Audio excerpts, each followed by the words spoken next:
নিশ্চিতভাৱে প্ৰত্যেকগৰাকী বিজেপিৰ বিধায়কে টিকট পাব তাৰ নিশ্চয়তা কোনেও দিব নোৱাৰে। 5 বছৰৰ কাৰণে বিধায়ক হয়, পিছৰ 5 বছৰ জনপ্ৰিয়তাৰ ওপৰতে দলে টিকট দিয়ে। আমাৰ ইয়াত এপ্লিকেশ্যনৰ সিস্টেম নাই, আমি কাৰোৰ পৰা আবেদনো নলওঁ। গতিকে আমাৰ নিৰ্বাচনত কোনে টিকট পাব, বুথ কমিটিৰ পৰা ৰাজ্যিক নিৰ্বাচনী কমিটিলৈকে এটা প্ৰক্ৰিয়াৰ মাজেৰে নাম আহে। ৰাজ্যিক নিৰ্বাচনী কমিটিয়ে সেই নাম 2-3টা প্ৰত্যেক সমষ্টিৰ বিপৰীতে দলৰ সংসদীয় বৰ্ডলৈকে আমি প্ৰেৰণ কৰোঁ আৰু তাৰ পিছত তাতে সিদ্ধান্ত হয়। সংসদীয় বৰ্ডৰ সভাত কি সিদ্ধান্ত হ'ব 2 মাহ আগতে তাক কোনেও ক'ব নোৱাৰে। দলৰ এটা সাধাৰণ নীতি থাকে বিজেপিৰ, অসম বুলি নহয় দেশতে, যে আমি মহিলা আৰু যুৱকক অগ্ৰাধিকাৰ দিওঁ। সেইকাৰণে আজি আমাৰ ৰাষ্ট্ৰীয় সভাপতি নীতিন নবীন ডাঙৰীয়াৰ মাত্ৰ 45 বছৰ, তেওঁ ভাৰতীয় জনতা পাৰ্টিৰ আজি ৰাষ্ট্ৰীয় কাৰ্যকৰী সভাপতি হৈছে।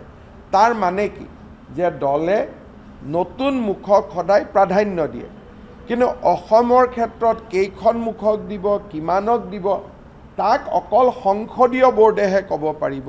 BTADত মিত্ৰতা সম্পৰ্কটো আজি আমাৰ বৈঠকত আলোচনা হৈছে। আমি তাত কেনেকৈ মিত্ৰতাৰ প্ৰসংগটো সমাধান কৰিব পাৰোঁ তাৰ বিষয়েও আজি আমি দীঘলীয়াকৈ চৰ্চা কৰিছোঁ আৰু অনাগত দিনবিলাকতো আমি এই বিষয়ে চৰ্চা কৰিম। আৰু BTADত থকা সকলোৰে লগতো আমাৰ আলোচনা চলি আছে। আমি বিচাৰোঁ যে সকলোকে লগত লৈ চলাৰ ৰাস্তা কি আছে। গতিকে গণপৰিষদ যিহেতু এটা স্বতন্ত্ৰ ৰাজনৈতিক দল, তেওঁলোকে আপোনালোকক কি কৈছে তাৰ ওপৰত কমেণ্ট দিয়াটো মই ঠিক নহয়, কাৰণ তেওঁলোকৰ প্ৰেছিডেণ্ট JP নাড্ডা নহয়, তেওঁলোকৰ প্ৰেছিডেণ্ট অতুল বৰা। গতিকে AGPয়ে যিমান টিকট দিব খোজে নিশ্চিতভাৱে দিব পাৰে, কিন্তু যদি বিজেপিৰ লগত লগ লাগি টিকট দিয়াৰ কথাটো হয় তেতিয়াহ'লে অতুল বৰা আৰু দিলীপ শইকীয়াৰ মাজত বৈঠক হ'ব লাগিব। তাৰ পিছতহে কথাটো ওলাব যে কোনে কেইখনত খেলিব। কিন্তু AGPয়ে যদি কয় যে নহয় বিজেপিৰ জেগাত থাকিব, আমি 100খনত খেলিম, আমিতো বাধা দিব নোৱাৰোঁ। সেই বৈঠকখন হৈ থাকিব। এতিয়াও আমাৰ মানুহে, আমাৰ প্ৰতিনিধিয়ে কেশৱ মহন্ত ডাঙৰীয়া অতুল বৰাৰ লগত কথা পাতি আছে। ময়ো 2-3 বাৰ ফণীভূষণ চৌধুৰীৰ লগত কথা পাতি আছোঁ। আমি যিহেতু কেবিনেটত একেলগেই থাকোঁ, প্ৰতিটো মুহূৰ্ততে আমি কথা পাতি থাকোঁ, আমাৰতো সম্পৰ্ক বেয়া নহয়। গতিকে তাৰ কাৰণে এখন মিটিং পাতি বাহিৰত সাংবাদিকক ৰখুৱাই এনেকৈ ওলাই আহি কোৱাৰ প্ৰয়োজন নাই। এতিয়া আজিয়ে পীযুষ হাজৰিকা, কেশৱ মহন্ত দিনটো একেলগে আছে, তাৰমানে তেওঁলোকেও কথা পাতি আছে।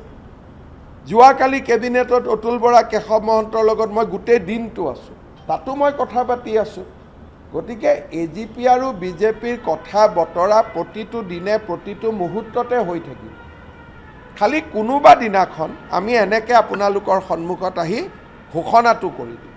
আমাৰ আলোচনা কেতিয়া হৈ যাব সেইটো আপোনালোকে গমেই নাপাব, কাৰণ যিহেতু আমি সদায় বহি থাকোঁ।